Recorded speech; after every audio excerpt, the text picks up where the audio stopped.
Hello and welcome to Love Religion. I'm your host, Love Credit, and today we will talk about freedom decision.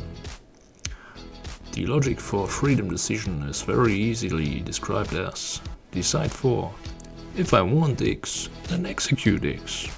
Let's come to background story. After understanding that everything you will ever do in existence is deciding, you will come along the opportunity to manage all your decision points at once, exemplary with tautological logic. Imagine a network of decision points where each of the decision points is connected with each other and you know the respective paths. Then having the superiority over each of these decision points is worth considering. Imagine the decision that you might have in your daily life where you go either for lunch or continue working. In this case, we have the X or decision between A and B with the respective paths. Now note that A uses a simple reason to self-sustain. You eat to sustain your body. And B uses a reason like work deadline. You have to continue working to meet a certain deadline. In both cases you can use your will list, where lower is the best and the higher is the worst, and compare their respective ranks. Let's say that N is self-sustained with a low number and M is successful career with a high number. Then the result is that rank N is lower than rank M and you prefer N, which is self-sustained. In that case, it means we decide for A, noted here. Let's come to formal logic. Within formal logic we have two versions of the formula.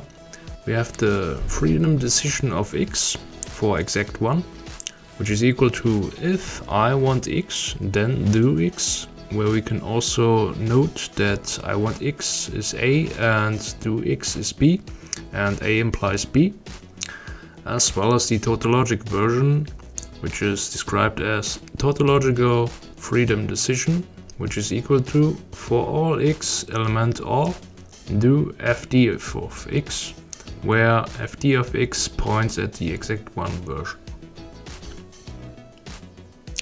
Let's take an example with a list, which is described on the bottom side of the page, where you have, for example, the wills I want maximum of happiness and the end entry, which is if Friday and dinner time, then I want cheese. So let's go. We have the state chart on the bottom, which goes firstly to A, which has the method check day. So the result for A is, for example, when it's Friday and dinner time, Friday. Then we go to B and check the time. We get dinner time. In that case, our logic results in C, where we denote A. If I want cheese, then I also want to be reminded for cheese. So do this for me. Remind me for cheese. This is a simple process with which you can easily understand how the freedom decision works and how you basically get a watcher to do the work for you. Situational use case. Okay, now let's take the will list that we had from earlier and add another entry, M plus 1, which is high Java skills. You can easily link these two wills together, yet they might be worth having watched separately. So let's take a will watcher, which periodically or by event checks for a respective will. Then this will watcher uses the will list and you can proceed.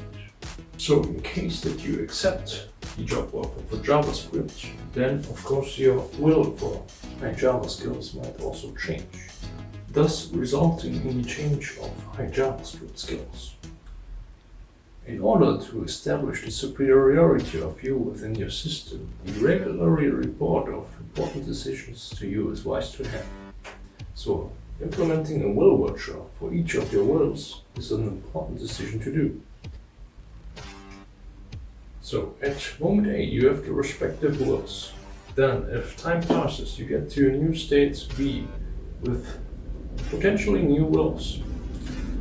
In that case, you have the chance that your will watcher notifies you accordingly and gives you the opportunity to decide for a new decision.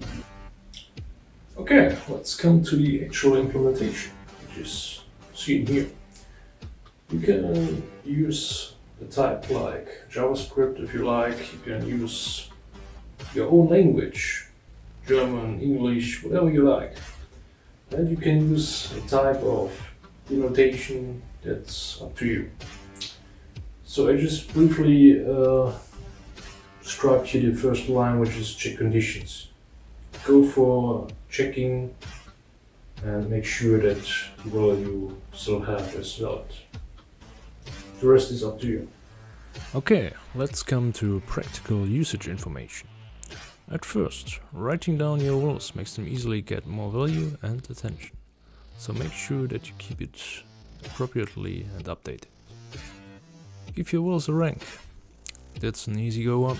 By a better rank distinguishment, you can easily justify in the afterwards why you decided for X or Y. Make some flow diagrams like this.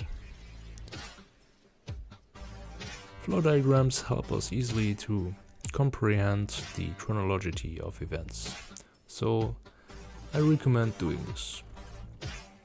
And as fourth, use an easy measurement technique to determine the validity of a function.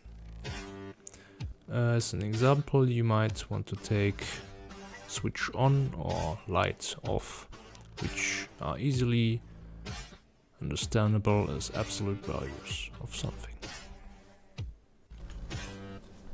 So let's come to the last section, consequence. First, you will get obviously more awareness of your honest wills, because you are handling them appropriately, you keep on spending time with them, and this will result in you being more aware of what you actually want. Your crucial and individual problems also become more aware as a consequence.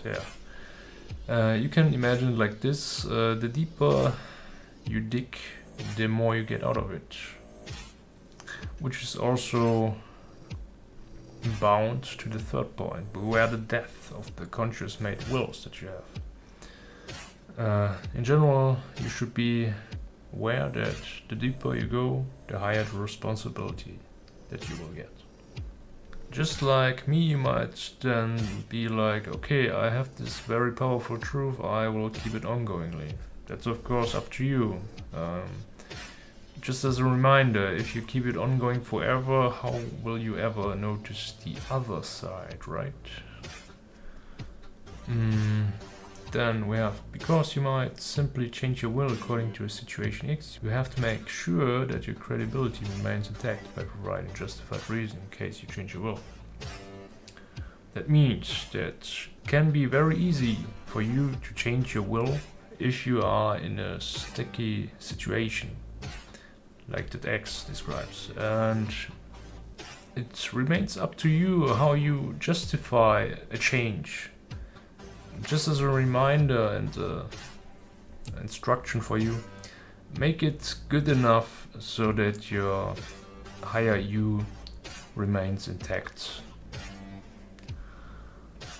Then we have one potential problem is the amount of notifications that you get because of this decision. The obvious solution for that is you should set a frequency. If you want to get reminded very often, okay, then you can also set the watcher accordingly. If you like lower frequency, maybe go for like once a week or once a day, you can handle it like you want. And last but not least, your reaction to a notification also determines its value. So remember, the I that talks to you could be yourself. So stay respectful. I'm Love Credit. This was Love Religion. Goodbye.